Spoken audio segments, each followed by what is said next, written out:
Bonsoir à toutes et à tous, bienvenue dans votre édition du journal en français. Présentation Salamout Kadiri, voici les grands titres de ce soir. Le Niger observe 3 jours de deuil national après l'attaque de Fambita dans la région de Tillabéri. Plus de 16 000 nouveaux cas de tuberculose, toutes formes confondues, ont été dépistés en 2024 au Niger, à suivre les détails à l'occasion de la journée mondiale de lutte contre la maladie.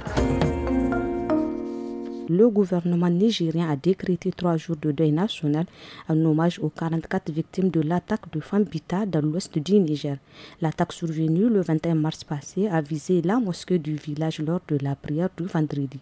Le Tchad, la Russie, la Turquie, la Chine et les États-Unis ont exprimé leur solidarité au peuple du Niger face à la situation séculaire dans la région du Sahel. Un incendie s'est déclaré vendredi matin dans le village de Marasagi, dans la localité de Gamou-Kazoué, région de Zander. Le feu n'a pas été maîtrisé qu'après 3 jours selon les témoignages. Aucune perte en vie humaine n'a été signalée, mais d'importants dégâts en vivres sont à déplorer. Suivez les propos recueillis par Ibrahim Manzou.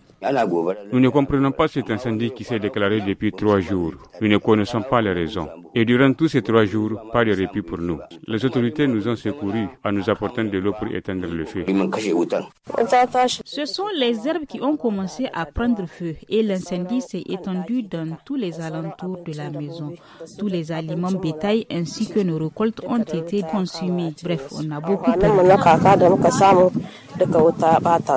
Le 25 mars est célébrée la journée mondiale de lutte contre la tuberculose. Le thème retenu de cette année est « Oui, nous pouvons mettre fin à la tuberculose, s'engager, investir et agir ».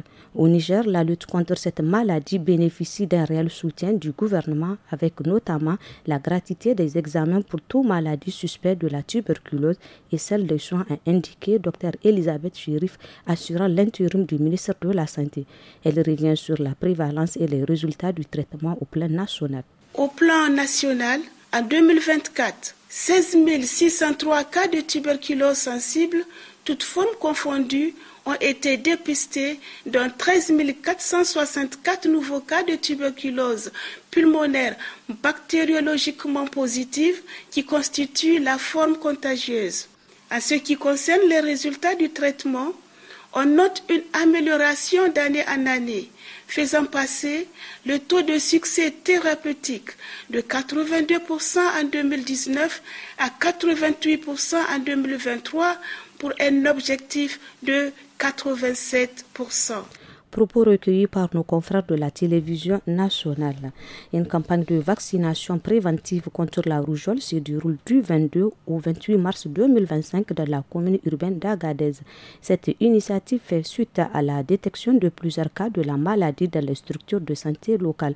Le point avec Aboubakar Atou, un des responsables du district sanitaire d'Agadez commune, il est au micro de Anissé Karim. Depuis mi-février, on était vraiment en épidémie. À la semaine 17 qui est passée, là, on est à 208 cas. Heureusement, 0 décès. Dieu merci, il y a l'engouement au niveau des sites de vaccination. Hier, au deuxième jour, on était à 18% de notre cible. Donc, normalement, on doit vacciner 88 000 personnes, ceux qui sont âgés de 6 mois à 15 ans. Surtout avec cette fraîcheur-là qui est revenue, vraiment, ça va avantager l'activité parce qu'il fait moins chaud. Les gens ils n'auront pas de problème, en tout cas, à partir de se faire vacciner. Enfin, la journée mondiale de l'eau a été célébrée le samedi 22 mars à Niamey. Malgré les efforts de l'État et ses partenaires, l'accès à l'eau demeure insuffisant. Selon Ousmane Dambaji, président du réseau des journalistes pour l'eau, l'hygiène et l'assainissement, la moitié de la population nigérienne n'a toujours pas accès à l'eau. Il est au micro de Mokhtar Hamadou. Au Niger, c'est une personne sur deux qui n'a toujours pas accès à l'eau potable.